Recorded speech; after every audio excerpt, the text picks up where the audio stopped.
Chapter 7. The Stillborns. They found me before I found them.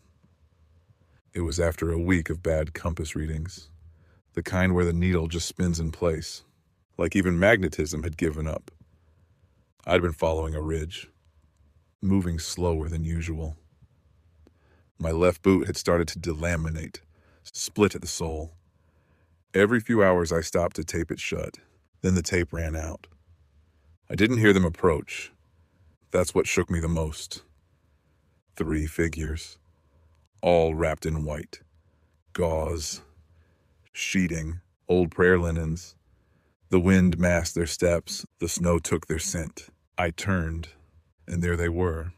No weapons drawn, no posturing, just watching. The one in front stepped forward. Warmth is the first lie. I didn't answer, didn't move. He lowered his hood. Pale scalp, no eyebrows, no lips.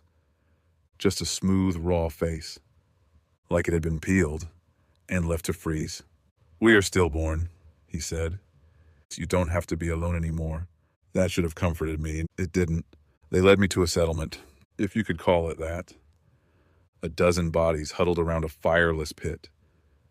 Inside a decommissioned grain silo. No heat, no light. Just bodies, breathing each other's air. They believed suffering was purification. That to endure the cold was to earn absolution.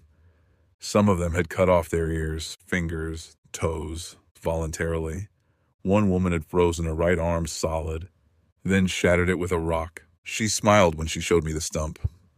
Each part we lose brings us closer to silence, closer to the truth. They offered me shelter.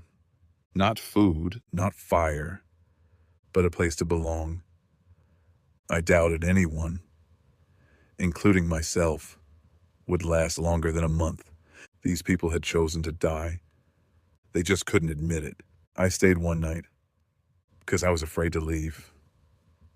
I didn't sleep for a second, not because I was afraid of them, but because I wanted to understand, to know what makes a human choose painful survival over the warmth of dying. They told stories in whispers about the sun as a false god, about warmth as a trap. That hell wasn't fire, it was heat. And this was penance. I asked if they had maps. They said the equator was a myth. You chase rumors. Everywhere is like this. There is no south. And if there is, it's just another direction to die in. Before dawn, I left. I took a can of lard from their stores, a sin in their eyes. But they didn't chase me, didn't curse me. One just watched as I disappeared into the white, silent, smiling. 3 days later, I used that lard to stop frostbite in my toes. Mercy isn't always kind.